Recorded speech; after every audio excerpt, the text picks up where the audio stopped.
그날도 비가 내렸다. 그를 만난 그날도, 그가 떠나버린 그날에도 지금처럼 비가 내렸다. 우연을 가장한 만남, 그는 그녀를 만나기 위해 늘 우연을 가장한 만남을 준비했다. 의도한 만남이 아니냐는 말에 인연이 이런 것이 아닐까라고 말하며 웃어넘겼다. 하지만 그녀는 인연이 아니라 우연일 뿐이라고 말하며 거리를 두었다.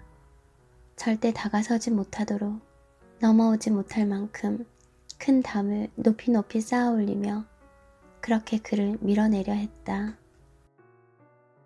갑자기 내리는 비는 마치 여름 장맛비처럼 쏟아졌다. 비를 피해 카페로 들어간 그녀는 비가 그치기를 기다리며 커피를 마셨다. 빗물에 흐트러진 거리를 보며 우산 없이 비를 만난 것에 그녀는 심통을 내고 있었다. 혼자 왔어요? 그가 또 그녀 앞에 서 있다. 여기 웬일이야? 또 우연? 너 설마 스토커? 동그랗게 눈을 뜨고 말하는 그녀에게 친구들과 함께 왔다고 그는 말했다. 그리고 우산 없는 그녀를 그가 데려다 주었다. 잔잔하게 흘러나오는 음악은 빗소리와 묘한 어울림을 만들었다. 그와 그녀가 타고 있는 차는 천천히 그녀의 집을 향했다. 손편지 받는 거 좋아해요? 누가 주느냐에 따라 다르겠지? 쓸게요 편지. 그는 그의 마음을 한꺼번에 말해버리면 부담스러울 테니 하나씩 꺼내서 보여주겠다고 했다. 누나라는 얕은 이름으로 부르기에는 그의 마음이 너무 깊어져 있었다. 이대로는 편하게 볼 수 없어서 그의 마음을 보이기로 했다고 했다. 이미 그녀도 알고 있는 그의 마음을. 단지 1살 어리다는 이유만으로 자신을 밀어내는지 다른 싫은 이유가 있는지를 그녀도 생각할 수 있도록 편지가 이어지는 시간에는 편지로만 만나자고 했다. 네 마음을 보여주는 건 네 마음이겠지. 근데 그 마음을 안 보는 건 내 자유야. 그녀는 싸늘하게 말하며 편지 같은 거 보내지 말라고 했다. 하지만 그는 보든 말든 쓰겠다고 고집을 부렸다. 그녀의 거절에도 그는 다음 날부터 편지를 보냈다. 처음 만난 그날의 느낌, 그 설렘의 시작을 그녀에게 전했다. 하지만 그녀는 편지를 읽지 않았다. 언니, 좀 읽어줘라. 눈물 없이는 못 보겠던데? 호기심이 남다른 그녀의 동생이 편지를 펼쳐놓고 보고 있었다. 그 덕분에 그녀는 29번째로 온 그의 편지를 읽었다. 읽다 보니 첫 번째 편지부터 다시 읽기 시작했다. 편지를 읽는 그녀의 눈에는 어느새 눈물이 흐르고 있었다. 그녀를 향한 그의 마음만 담겨 있는 것이 아니었다. 10살 어린 나이에 엄마를 먼 하늘나라로 보내야 했던 그의 아픈 이야기까지 담겨 있었다. 엄마처럼 눈이 예쁜 누나가 무작정 막무가내로 좋았다는 그의 말, 누구를 닮았다는 말을 싫어하는 그녀는 그 말이 왠지 싫지가 않았다. 편지가 이어지는 동안에는 그를 볼 수가 없었다. 100일 동안은 편지로만 만날게요. 누나라는 얕은 이름으로 보기에는 제 마음이 너무 깊어져서 이대로는 편하게 볼 수가 없어요. 단지 1살 어리다는 이유만으로 저를 밀어내는 것인지 아니면 다른 싫은 이유가 있는지 누나도 누나 마음을 들여다보는 시간이 필요한 것 같아요.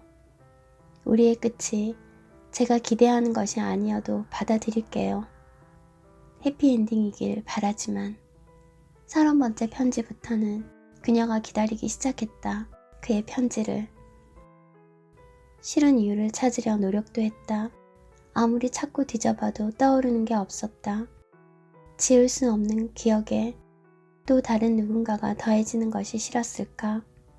그 지울 수 없을 것 같던 기억 위에 그의 마음이 들어왔다. 그녀는 추억을 버려야 하는 것이 아니라 또 다른 추억을 만드는 것이라는 생각이 들었다. 지우는 게 아니라 더하는 것, 하나의 추억은 그 자리에 남겨두고 다른 추억을 만드는 것. 그래, 그런 거였어.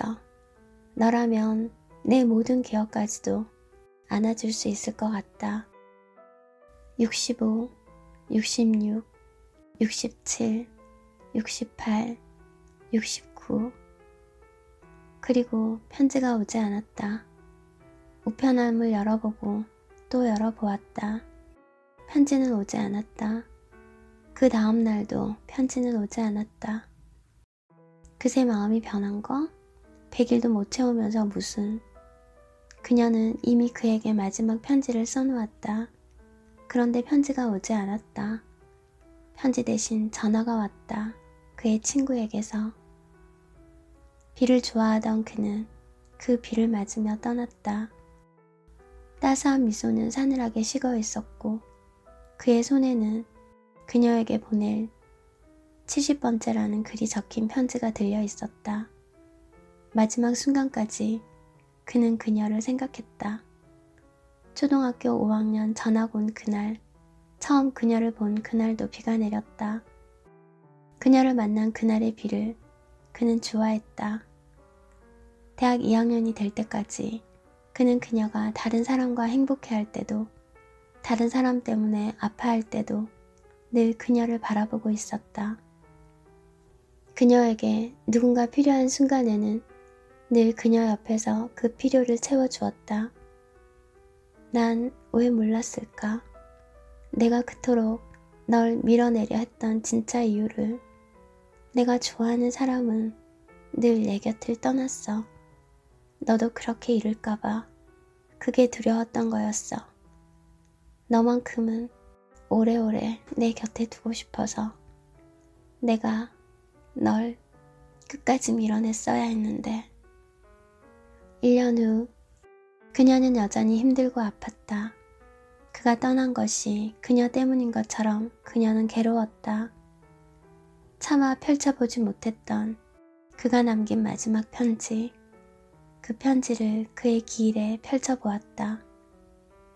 이별은 어느 순간이나 찾아올 수 있어요. 누구 때문이 아니라 누군가를 사랑한다는 것은 그 사람의 상처까지도 내가 떠안을 수 있어야 한다고 생각해요. 죽음까지도. 누나를 떠난 그 사람, 그 이별 때문에 더 이상 아파하거나 다른 사랑을 두려워하지 않았으면 좋겠어요. 다 주지 못한 사랑, 그 아쉬움을 남기고 떠난 사람이 더 미안하고 가슴이 아플 것 같아요. 누나의 모습을 보면 나 같으면 그럴 것 같아요. 행복한 모습을 보여주는 것이 먼저 간 사람에 대한 사랑이 아닐까요? 이제 사랑을 시작하면 좋겠어요. 그녀는 미리 써놓았던 마지막 편지를 그에게 전했다. 짧은 한마디였다. 그녀가 그에게 주려고 했던 마음은 우리 사랑하자. 너 먼저 떠나면 절대 용서 안 할 거야. 끝까지 내가 싫다고 할 때까지 사랑하자. 그들의 사랑은 죽음이 만든 이별로 시작도 없이 끝나버렸다.